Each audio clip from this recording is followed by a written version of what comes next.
Welcome to our deep dive today. Okay. And we're going to be exploring John Dewey's, well, kind of unique perspective on how Darwin's ideas influenced philosophy. Mm-hmm.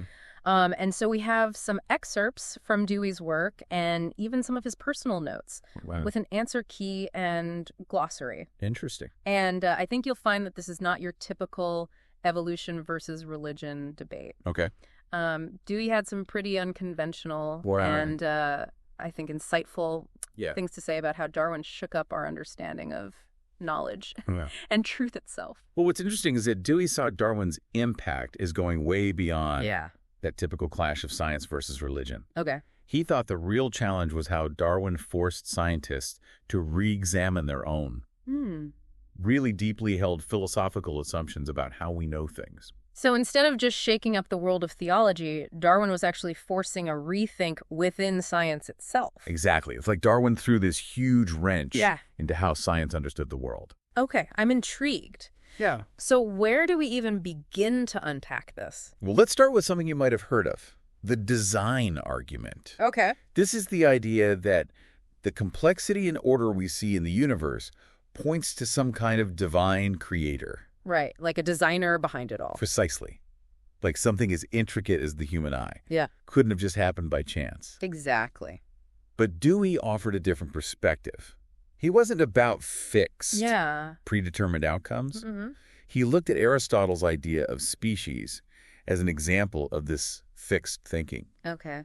Where everything in nature is striving towards some perfect final form. So Dewey saw that kind of thinking as being at odds with Darwin's ideas. Yeah, he really did. He saw it as a really outdated way of thinking. Interesting. He argued against looking for knowledge in some transcendent and supernal region, in some realm outside of our experience. He wanted to ground knowledge in the interactions of things in the world, things that are always changing and evolving.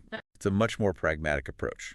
That makes sense. If the world is constantly changing, why should our pursuit of knowledge be stuck in some kind of rigid framework? Exactly. So how did Dewey think we should be approaching knowledge then? Well, he criticized what he called intellectual atavism. Okay. Which basically means holding on to outdated logic that prioritizes abstract principles over actually looking at the concrete conditions and consequences. Okay. He saw this as a regression in thinking. So instead of clinging to these abstract ideals, we should be focusing on understanding how things actually work in the messy reality of the world. You got it. Yeah. He was all about understanding and improving our values. Yeah. By looking at the specific conditions that they exist in. Okay. And this contrasted with a more idealistic approach, which tries to justify things by connecting them to some ultimate unchanging reality. It sounds like two very different ways of seeing the world. Either grounding knowledge in this constantly changing landscape of experience, or trying to anchor it to some absolute external truth. That's a great way to put it. And Dewey, as a pragmatist, was firmly in the camp of understanding and improving values based on their real-world context. Okay. Not by trying to connect them to some abstract, unchanging ideal. So how did this pragmatic approach then influence his views on moral philosophy? Did he think there was some set of universal moral laws that we could discover? Not exactly. Dewey thought we should shift away from the idea of a single final goal or some ultimate moral force. He was much more interested in investigating the many different goods we experience in life. Okay. Understanding the specific conditions that create those goods. Yeah. And then figuring out how we can actually improve things for everyone through intelligent action. So instead of searching for some abstract moral truth, he wanted to understand this messy, complex nature of what's good in our lives and then figure out how to actually make things better through our actions. Exactly. It's about understanding the nuances of ethical behavior, not just looking for some simple set of rules to follow. Yeah. Interestingly, he pointed out how utilitarian philosophy, which was heavily influenced by Newtonian physics, tried to find a scientific method for figuring out morals. They were looking for these universal laws of morality. Wow. Just like Newton discovered the laws of motion. It seems like that desire to find a single universal moral code was really influenced by how science was impacting philosophy at the time. Definitely. But would such a rigid set of rules really even capture the complexities of human experience and ethical decision-making? It's a great question to consider. Now, turning to another kind of fascinating concept, consciousness. Okay. Dewey didn't see consciousness as something separate from nature, but rather as something good, a sign of nature's ability to become aware of itself. Yeah. And he argued that this awareness actually adds to the value and meaning already present within nature itself. It's like through us, nature gets to look in a mirror and realize its own beauty and complexity for the first time. That's a beautiful image. Yeah. So for Dewey, consciousness is not about humans being separate from or superior to nature, Right. but rather about being a part of nature's journey of self-discovery. Exactly. Yeah. He also touched on this fictional debate between two characters. Arthur, who believed intellectual pursuits were the highest good, and Grimes, who felt the focus should be on economic redistribution so that everyone could pursue their own interests and find genuine satisfaction. So it's like a classic philosophical showdown, the intellectual elitist versus the social reformer. Exactly. Where did Dewey land on that debate? Well, he appreciated both viewpoints. Okay. But ultimately, he criticized this ancient Greek idea that both individuals and the state should be subordinate to some external cosmic order. Yeah. He felt this limited the freedom of human intelligence to inquire and experiment. So instead of being bound by some predetermined cosmic plan, Dewey thought we should embrace the power of human intelligence to explore, question, and shape our own destinies. Absolutely.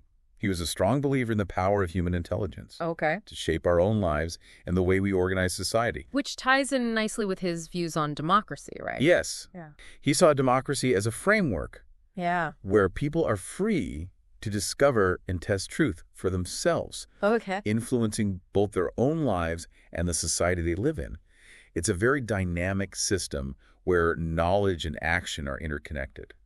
So it's a far cry from that static top-down view of knowledge, where truth is handed down from some higher authority. Exactly. Dewey was all about people actively engaging with the world and creating their own understanding of it. Now, before we get too far ahead, I'm curious about how Dewey saw the connection between psychology and philosophy. Yeah. He seemed to consider psychology a crucial link between science and philosophy. Why was that?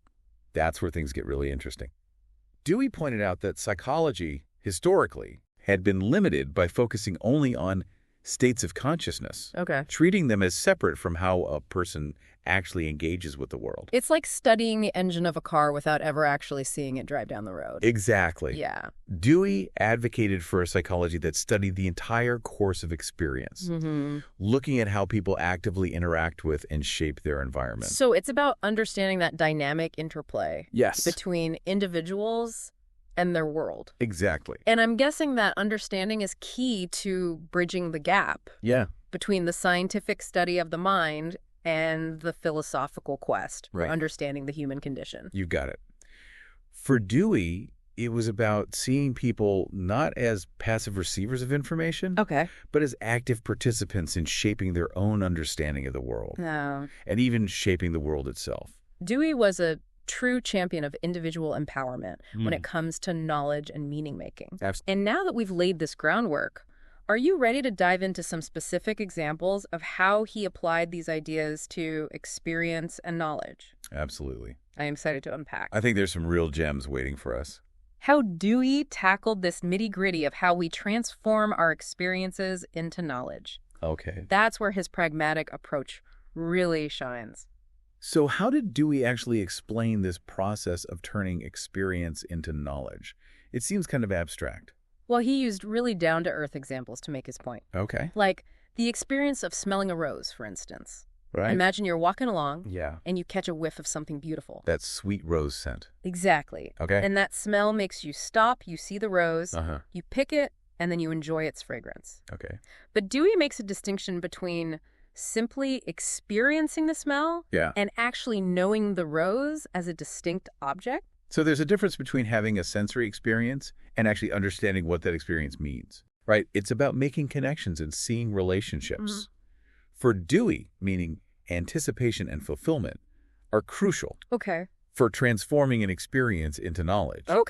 You smell the rose, you anticipate its beauty, you pick it, And then that anticipation is fulfilled. Yeah. When you see and experience the rose, that whole process, that connection, is what constitutes knowledge for Dewey. So it's not just passively taking in sensory input. Right. It's about actively engaging with the world, making predictions. Exactly. And seeing if those predictions are right or wrong. Precisely. Okay. And this is where his critique of traditional epistemology comes in. Yeah.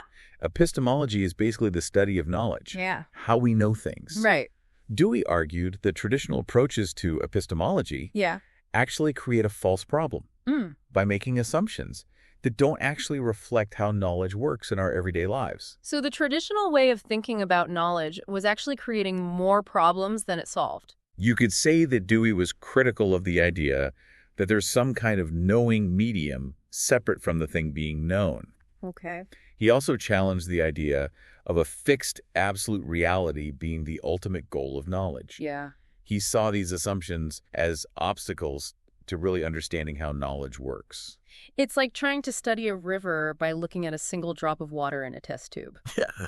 You completely lose the context, the flow, the dynamic interaction with the environment. That's a great analogy. Yeah. Dewey was all about understanding knowledge as a dynamic process, Okay. not some static thing.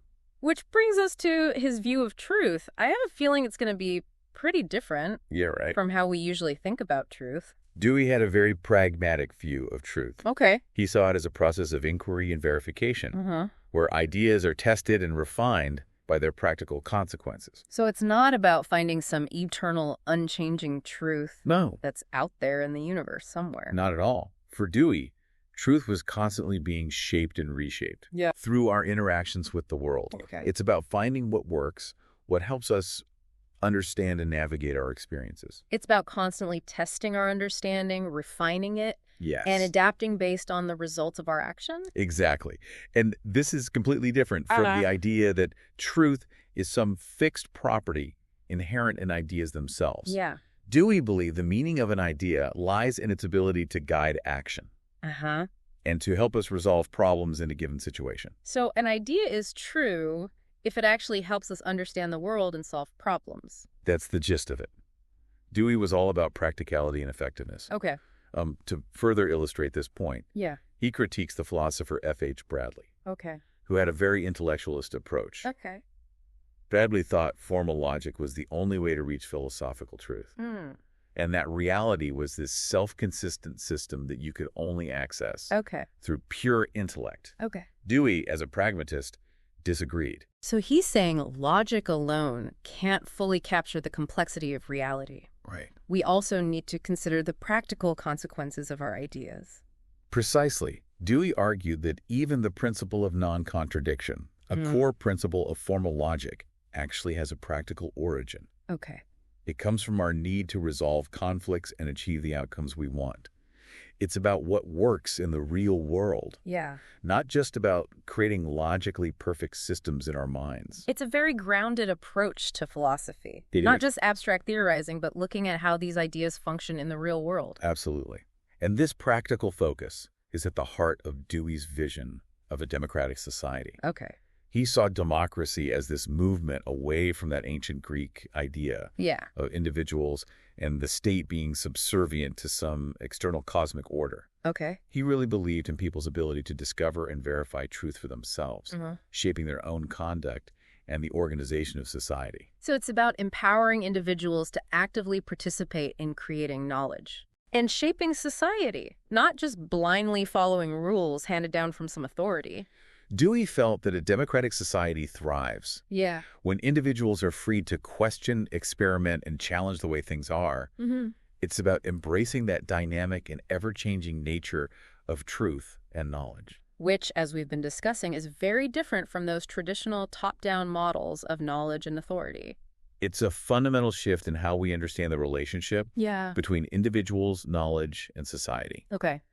And Dewey saw this shift as being deeply connected to the scientific revolution sparked by Darwin's ideas. So Darwin's impact on philosophy, according to Dewey, went beyond just challenging religious beliefs. Yes. It was about prompting this fundamental rethinking of how we understand knowledge, truth, right, and the role we play in shaping both. It's about seeing knowledge not as something static and predetermined, but as something that's constantly being shaped and reshaped through our interactions with the world. It's a very dynamic, evolving, and participatory view of knowledge. It's a pretty revolutionary way of looking at things. Right. And I imagine it has implications for how we think about everything. Oh, absolutely. From education and science to politics and even our everyday lives. Absolutely. Yeah. It challenges us to be active participants in creating knowledge and meaning. Yeah. Not just passive recipients of truths that are handed to us. Yeah, it really makes you kind of rethink some assumptions, that's for sure. It does. Dewey's ideas encourage us to reconsider not only how we see the world, but also our role in it. And that's what I find so exciting about this deep dive. You know, we've explored Dewey's take on Darwin's influence, but it feels like we've only just scratched the surface of his work. Right. You know, it's like he's given us this whole new set of lenses to view the world through. He's provided a framework for understanding knowledge and truth as these processes that are always in motion and deeply connected to our experiences and what we do in the world. So as we wrap up this deep dive, I want to leave you with a thought-provoking question. Okay. Something to ponder as you continue to explore Dewey's work. If knowledge isn't about passively accepting these predetermined truths, but about actively inquiring and adapting, how might that change your approach to learning, to problem solving, or even to your role in society? It's a great question. One that challenges us to step back and really examine how we approach life in general. Dewey's philosophy reminds us that we're not just these passive observers in this world. We are active participants in shaping our own understanding and even in shaping the reality that we share with others. He invites us to embrace that adventure of lifelong learning and to see the world, not as this fixed and finished product, but as a dynamic process that is constantly unfolding and evolving. And on that note, we'll leave you to continue exploring Dewey's ideas and to consider how they might resonate in your own life. Until next time, keep asking questions, keep exploring, and keep diving deep.